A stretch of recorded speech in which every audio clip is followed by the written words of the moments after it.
Hey learners, welcome to my channel guys. Pranshi Verma this side.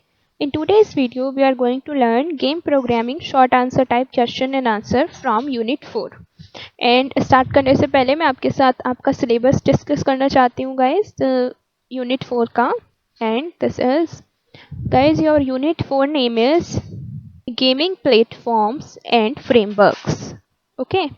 In this जो आपको topic पढ़ने हैं वो है 2D and 3D game development using flash, direct x, Java, Python, game engines, DX, studio and Unity. Okay, so they are all topics of your unit 4 according to the syllabus. Your first question is, describe how do you know if DirectX is using hardware acceleration or software rendering? Answer is, one of the easiest tests you can run to test what DirectX is capable of doing on your machine is the DirectX diagnostic tool. You can get it to by selecting run from the start menu and typing txdiag.x. Okay, this is command for DirectX. Under the display tab, if your hardware does not support acceleration, the disable enable button will be disabled for the type of acceleration. Okay. Question is, identify the use of DirectX. Answer is, DirectX is an application program interface means API. Okay, आपसे API की full form भी पूछी जा सकती है एक MCQs में. For creating and managing graphics, images and multimedia effects in applications such as games or active web pages that will run in Microsoft Windows operating system. Okay, so DirectX is a gaming engine for Windows operating system. It's a technology that helps create the spatial, visual and audio effects that come with games. It can help your computer to get more performance out of demanding multimedia programs such as games and movie. Next question. What are the different parts of DirectX? Answer is, first part of DirectX is Direct 3D. This helps make three-dimensional animation possible on your computer monitor. Direct 3D is designed to provide a powerful link between your computer's video card and software programs that can show three-dimensional objects. The faster your computer can process animation, the more realistic the 3D objects, lights, and motion on your monitor will appear to be with the help of Direct 3D. Next is Direct Draw. In this helps produce two-dimensional visual effects. Your computer's video card and many software programs use Direct Draw to communicate with one another before sending the finished visual images to monitor. Computer games, 2D graphic packages, and Windows system features all are used Direct Draw and DirectX. Okay. Next one, Direct Sound. In this boosts the performance of audio effects on your computer and makes many subtitle effects in audio mixing and playback possible. Okay, it provides a link between software programs and the hardware on your computer. Direct Sound provides multimedia software programs such as games and movies with hardware acceleration, mixing capabilities and access to the sound card. Okay, next question. Point out what is OpenGL. Important topic from Unit 4. OpenGL stands for Open Graphics Library. Okay. Is a cross-language, cross-platform application programming interface means API for rendering 2D or 3D vector graphics. The API is typically used to interact with a graphics processing unit GPU to achieve hardware accelerated rendering. Okay. Next question. Summarize the advantages that OpenGL have over Microsoft proprietary Direct 3D. Okay, so in Direct 3D is a proprietary API designed by Microsoft Corporation that provides a standardized API for hardware 3D acceleration on the Windows platform. Direct 3D is implemented like OpenGL on the same platform in display driver. Okay. Next, in OpenGL is an open standard application programming interface that provides a number of functions for the rendering of 2D and 3D graphics. An implementation is available in most modern operating systems. Following is comparison of the two API structures around various considerations mostly relevant to game development. Okay. Next question. Discuss the support provided by Java for programming. Okay, so Java का क्या support है in gaming में and game programming में? So answer is game programmers also commonly use Java because Java supports multi-threading and sockets. Okay, so यहाँ से आपका एक multiple choice question बन सकता है guys. Java supports multi-threading and sockets. Multi-threading uses less memory and takes the most of available CPU without blocking the user out when heavy processors are running in the background. The user out when heavy processors are running in the background. Sockets help in building multiplayer games. Plus Java runs on a virtual machine. Okay, so your game will be easier to distribute. And Java was used to make games like Angry Birds Chrome for mobile devices. It also powers the RPG Maker engine that indie companies have used to make RPG games like the Aviant series, Valkyrie and Eternal Eddie. Okay. Next, इसी में the Unity 3D engine accepts JavaScript. A WebGL enabled Java engine like Play Canvas developed at MIT lets users work simultaneously on the game via an online browser and publish to multiple platforms. There are plenty of directions to take if you learn Java.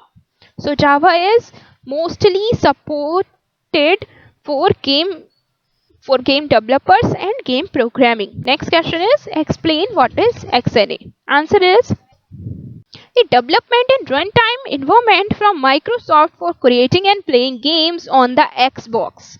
Windows and Windows phones games are executed under a common language runtime CLR engine specified for gaming CCLR and .NET framework, and XNA originally stood for Xbox New Architecture. Okay, so XNA stands for Xbox New Architecture and it's a Microsoft tool.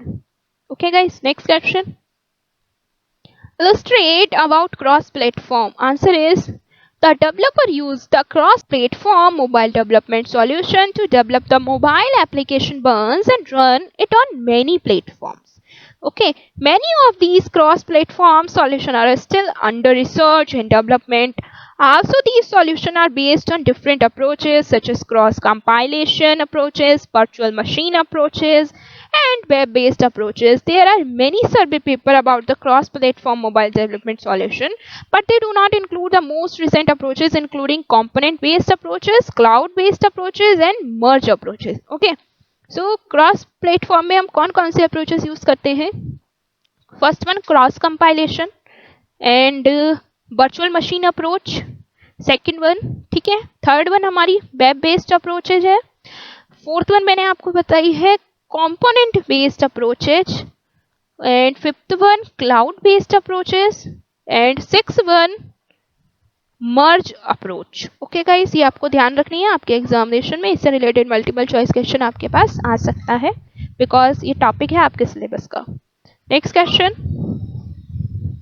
generalized gaming consoles. Answer is video game consoles in chronological order, which includes all known home video game consoles after the first generation, from the first console Magnavox Odyssey to the first ever ROM categorized based console Fairchild Channel F, ranging from the major video game companies such as Megabox, Atari, Fairchild, Intellivision, Entertainment, Coleco, Nintendo, Sega, NEC, 3DO, SNK, Sony, and Microsoft to modern market consoles. Okay, this list is divided into console generation, which are named based on the dominant console type of the era. Though not all console of those era are of the sometimes some era is referred to based on how many bits a major consoles could process. The 128-bit era, 6th generation, was the final era in which the practice was widespread. Okay guys, ये line काफी important है यहाँ पे. The 120 bit era in use in 6th generation. Okay, was the final era in which the practice was widespread. Okay, next question. Show the different operating system for smartphones. आपको याद होने चाहिए. First operating system है Android OS from Google inclusive. Second है Bada from Samsung Electronics. Third one BlackBerry OS from Research in Motion. Fourth one iPhone OS iOS Apple की तरफ से. Next MeeGo OS from Nokia and Intel. Next one Palm OS from Garnet OS. Next one, Symbian OS from Nokia, and next one, Web OS from Palm HP. Okay, guys. Next question. Generalize the purpose of integrated development environment in game development. Answer is important question. A game environment is a specialized development environment for creating video games. The features one provides depend on the type and the granularity of control allowed by the underlying framework. Okay, so आपको game engine की definition अच्छे से याद होनी चाहिए guys. Next question. Accesses, what are gaming engines? Answer is a gaming engine is a software that provides game creators with the necessary set of features to build games quickly and efficiently. A game engine is a framework for game development that supports and brings together several core areas. You can import art and assets 2D and 3D from other software such as Maya or 3ds Max or Photoshop. Assemble those assets into scenes and environments, add lighting, audio, special effects, physics and animation, interactivity and gameplay logic, and edit, debug and optimize the content for your target platforms. Okay, next question. Identify the reason why adventure game studio mostly suits adventure games. Very important question. Answer is Adventure Game Studio, stands for AGS, is an open source development tool that is primarily used to create graphical adventure games. It is aimed at intermediate level game designers and combines an integrated development environment, means IDE, for setting up most aspects of the game with a scripting language based on C programming language to process the game logic. Next question. Discuss open source game platforms. Answer is Godot, Spring Engine, Panda 3D, Cocos 2D and ID Tech 4X. Okay guys, I hope आपको जितना मैंने पढ़ाया है वो समझ में आया होगा. यूनिट 4 से जितना इम्पोर्टेंट पार्ट था वो मैंने सब आपको कवर करा दिया इस वीडियो में. इससे ज़्यादा आप पढ़ना चाहते हैं तो प्लीज़ आप सर्च कीजिए अपने अकॉर्डिंग सिलेबस लेकर. Thanks for watching this video. Wish you very all the best for your examination.